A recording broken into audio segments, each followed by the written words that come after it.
What's up guys, Jake with Legacy 4x4 here with Matt again, and we're going to knock out another easy project on the Willys. Today we're going to be doing the steering for the front of my 1950 Willys pickup truck project.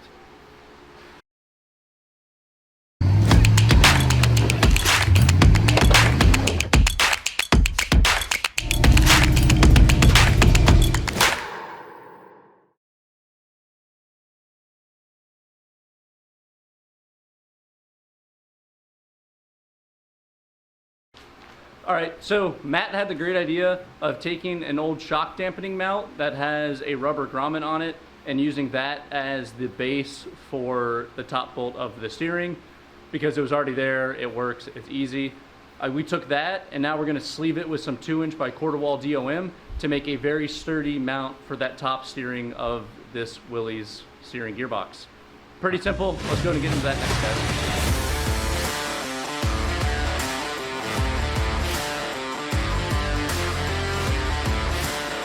Alright, that's the first part of it finished. Now just to go get this mounted up on the Willys. The next step now is to weld on that DOM sleeved grommet onto the top of the Willys frame, which should be a pretty easy weld to just weld around pretty quickly. So we're going to knock that out and then I'll show you guys a close-up of what this looks like installed. So we're using some washers just to cover that gap in between the frame and the steering gearbox. They are 1/2 inch by I think 1/4 inch thick washers. They're plenty thick enough, there's only a couple on each of them. Sure, it's not a perfect solution, but it's good enough, it'll work. For this Willys, it'll work.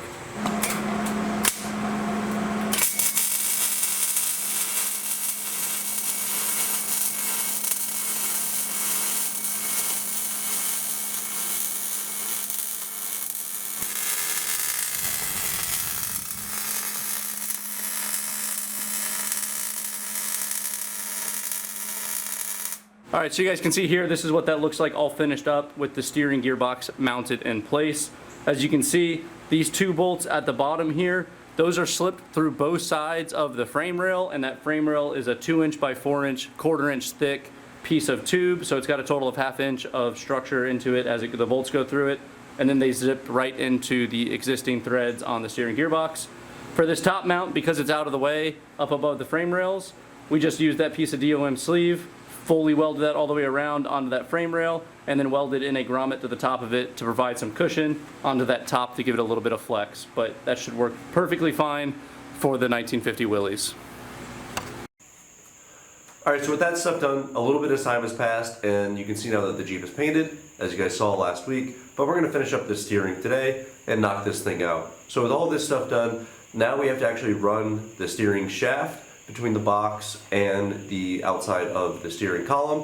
So we're gonna get right to that. I picked up the necessary parts to make this fit. Hopefully it all fits up perfectly, and then this will be a quick little project, and then we'll move on to doing some other stuff after that.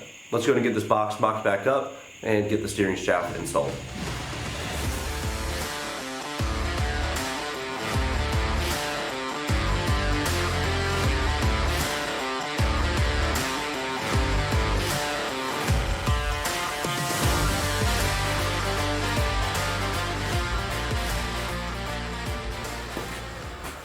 Alright, so I just ran the lines for the power steering pump coming from the reservoir to the gearbox itself. I do need to order another fitting. I stripped one of them out while I was putting it together, but it happens, you hate to see it, and we're going to move on and I'll order another one. Now what I'm doing is I am making the tie rod. So the tie rod was cut because Matt cut it when he took it off of the truck originally. This is the original tie rod and drag link that was on his truck. I'm going to smooth out the end of this. I cut it off, measured it to where I want this tube to fit, and I'm going to splice on this 1.5 by 25 wall piece of DOM, and then we're just going to use a normal hind joint as the other end of the steering connected to the pitman arm of the box.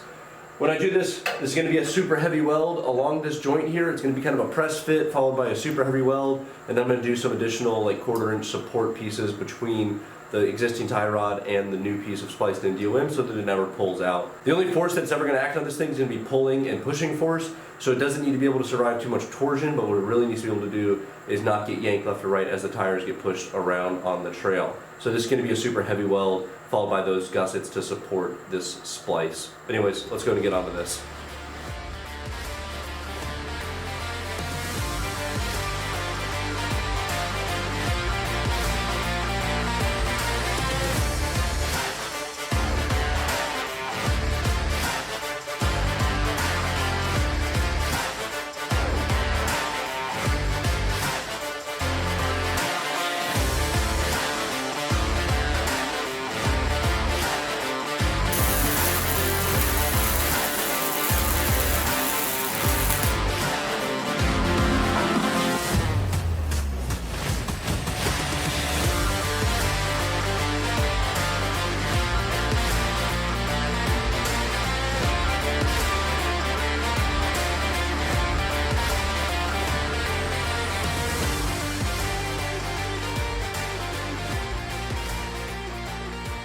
Alright, so down here you guys can see what this looks like all finished up. You can see I got the Heim joint connected to the pitman arm.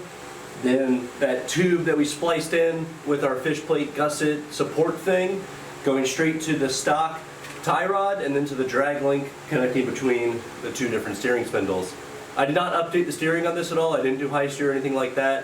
If it ever does break or if I have issues with this once I'm taking it on the trail, then I will look into doing an upgraded high steer type setup.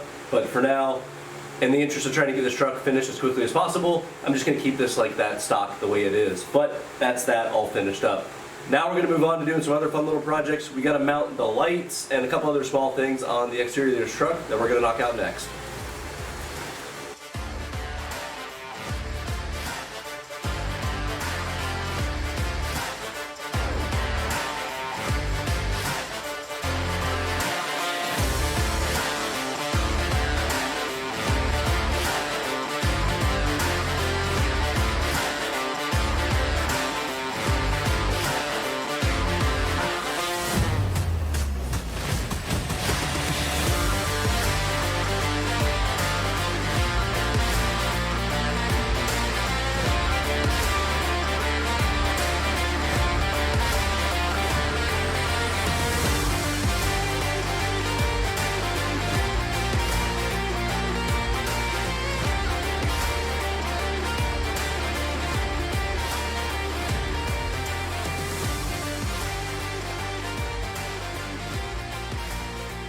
Okay, so for the lights on this truck, I chose to go with a Nightlight brand off of Amazon. They're relatively cheap LED lights. This is not a street legal truck, so I don't need turn signals or anything like that. So I'm just going to be using this light bar here and these two little pod lights on the front of the truck for the headlights, so to speak. And I've got two more pod lights on the back of the truck for backup slash like trail night, whatever kind of lights on the back of the truck. Anyways, with that all finished up, let me show you guys the progress we made today and we're going to close out this video. Alright, so starting up front here, you can see we've got the short light bar right up top there at the top of that roll cage, and we've got the two pod lights there and there. The winch obviously is going to go right here whenever I buy one. Then we got the coolant overflow bottle mounted on the passenger side over there. We were able to get both of the shocks installed for the front of the truck as well, and we knocked out that whole steering. There's the steering right there. That should work plenty good enough for what this truck is. These shocks are kind of small, but they were free takeoffs from Matt, so we're going to use those because they're free and they'll work just fine. Still waiting on fuel system parts before I can start plumbing all that stuff up. Moving on to the back here, you can see we were able to get the brake lights back installed again, and then those are the little pod lights for the rear of the truck. Everything back here is ran through this little grommet to give a nice clean for the wires to come through and protect them from any raw steel. And then this is just on top of it. These will all tie together when I do the wiring harness, and they'll run underneath the truck towards where the battery is. I also was able to get the battery installed as well, sitting right there, completely finished in the back of the truck.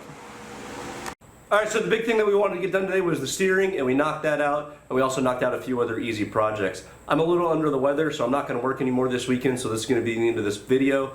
Thanks for watching, guys. I hope you liked it. Make sure to like, share, and subscribe, and I'll catch you guys on the next one.